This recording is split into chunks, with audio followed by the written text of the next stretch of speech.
ಮುಂದಿನ ಆರ್ಟಿಕಲ್ ನೋಡೋದಾದ್ರೆ Indian rupee ಬ್ರೀಚಸ್ 95 versus $. ಅಂದ್ರೆ $1 ಇವತ್ತು ನಾವು $95 ಕೊಡಬೇಕಾಗಿದೆ ಅಂತೆ. ಅಂದ್ರೆ ಅಷ್ಟು ಡಿಪ್ರಿಶಿಯೇಟ್ ಆಗ್ತಾ ಇದೆ, ಅಪಮೌಲ್ಯೀಕರಣ ಆಗ್ತಾ ಇದೆ. ಏನಕ್ಕೆ ಇಷ್ಟೊಂದು ಕಡಿಮೆ ಆಗ್ತಾ ಇರೋಂಥದ್ದು? ಫಸ್ಟ್ ಡಿಪ್ರಿಸಿಯೇಷನ್ ಅಂದ್ರೆ ತಿಳ್ಕೊಬೇಕಾಗುತ್ತೆ.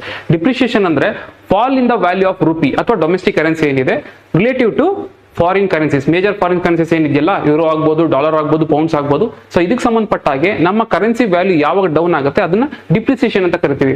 ಡಿವ್ಯಾಲ್ಯೂಯೇಷನ್ ಅನ್ನೋ ಪದ ಬರುತ್ತೆ, ಅಂದ್ರೆ ಡಿಲಿಬ್ರಿಟಿ ಮಾಡ್ತೀವಿ, ಇಂಟೆನ್ಷಿಯಲಿ ಮಾಡ್ತಾ ಹೋಗ್ತೀವಿ, ಬಟ್ ಅದು ಬೇರೆ ವಿಚಾರಕ್ಕೆ. ಬಟ್ ಇದು ಏನೊಂದು ಫ್ರೀ ಮಾರ್ಕೆಟ್ ಇರುತ್ತೆ ಅಲ್ಲೇ ಆಗ್ತಾ ಇರೋಂಥದ್ದು, ಆಟೋಮೆಟಿಕ್ಲಿ ಆಗ್ತಾ ಇರೋಂಥದ್ದು. ಸೊ ಇದು ಡೇಂಜರಸ್ ಆಗುತ್ತೆ. ಇಷ್ಟು ಕಾಸ್ಟ್ಲಿ ಆಗ್ತಾ ಇದೆ ಡಾಲರು. ಸೊ ಯಾಕೆ ಆಗ್ತಾ ಇರುವಂತದ್ದು? ಯಾಕೆ ಅಂತಂದ್ರೆ ನಾನಾ ಕಾರಣಗಳಾಗ್ಬೋದು. ನಮ್ಮಲ್ಲಿ ತುಂಬಾ ಇಂಪೋರ್ಟ್ ಮಾಡ್ಕೊಳ್ತಾ ಇದೀವಿ. ಫಾರ್ ಎಕ್ಸಾಂಪಲ್ ಕ್ರೂಡ್ ಆಯಿಲ್ ತಗೊಳ್ತೀವಿ ಅಂತ ಅನ್ಕೊಳ್ಳೋಣ. ಕ್ರೂಡ್ ಆಯಿಲ್ ನಾವು ಪರ್ಚೇಸ್ ಮಾಡ್ತೀವಿ ಅಂತಂದಾಗ ನಾನು ಆಲ್ರೆಡಿ ಹೇಳಿದೆ ಏನೊಂದು ಗ್ಲೋಬಲಿ ಮೇಜರ್ ಕರೆನ್ಸೀಸ್ ಇದೆ. ಫಾರ್ ಎಕ್ಸಾಂಪಲ್ $US ಅಂತ ಏನಿದೆಯಲ್ಲ, ಸೊ ನಾವು ಅವ್ರಿಗೆ ಡಾಲರ್ಲ್ಲೇ ಪೇ ಮಾಡಬೇಕಾಗುತ್ತೆ. ರುಪಿನಲ್ಲಿ ಮಾಡಿದ್ರೆ ಅವ್ರು ತಗೊಳ್ಳಲ್ಲ. ಸೊ ಅವಾಗ ಏನಾಗುತ್ತೆ, ನಾವು ಡಾಲರ್ನ ಪರ್ಚೇಸ್ ಮಾಡ್ಕೊಳ್ಳೋಕ್ಕೋಸ್ಕರ ಹಾತೊರಿತೀವಿ. ನಾವು ಪರ್ಚೇಸ್ ಮಾಡ್ತಾ ಇದೀವಿ ಅಂದ್ರೆ ಡಾಲರ್ ಡಿಮ್ಯಾಂಡ್ ಜಾಸ್ತಿ ಆಯಿತು. ಡಾಲರ್ ಡಿಮ್ಯಾಂಡ್ ಜಾಸ್ತಿ ಆಯಿತು ಅಂದ್ರೆ ಏನ್ ಮಾಡ್ತಾರೆ, ಜಾಸ್ತಿ ದುಡ್ಡು ಕೇಳ್ತಾರೆ. ಸೊ ಈ ರೀತಿನಲ್ಲಿ ಏನಾಗ್ತಾ ಅಂತಂದ್ರೆ ಡಾಲರ್ ಬೆಲೆ ಅಪ್ರಿಶಿಯೇಟ್ ಆಗ್ತಾ ಇದೆ, ನಮ್ಮ ರುಪಿ ಬೆಲೆ ಡಿಪ್ರಿಶಿಯೇಟ್ ಆಗ್ತಾ ಇದೆ. ಸೊ ಈ ರೀತಿನಲ್ಲಿ ಕ್ರೂಡ್ ಆಯಿಲ್ ಒಂದೇ ಅಂತಲ್ಲ, ಇವನ್ ಗೋಲ್ಡ್, ನಾವೇ ಲಾರ್ಜೆಸ್ಟ್ ಇಂಪೋರ್ಟರ್ ಇರುವಂತದ್ದು ಗೋಲ್ಡ್ ಆಗ್ಬೋದು, ಮತ್ತೆ ಫಾರಿನ್ ಟ್ರಿಪ್ಗಳಾಗ್ಬೋದು, ವೆಕೇಶನ್ಸ್ ಆಗ್ಬೋದು, ಅಥವಾ ಅಬ್ರಾಡ್ ಅಲ್ಲಿ ಎಜುಕೇಶನ್ಸ್ ಆಗ್ಬೋದು. ನಾನಾ ಕಾರಣಗಳಿಂದ ನಾವು ಈ ಡಾಲರ್ ಇಂದ ಬಿದ್ದಿದ್ದೀವಿ.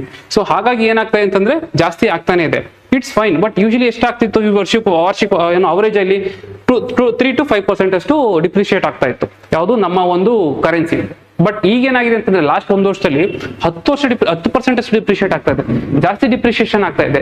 ಕಾರಣ ಏನಂತ ನೋಡಕ್ ಹೋದಾಗ ಇಲ್ಲಿ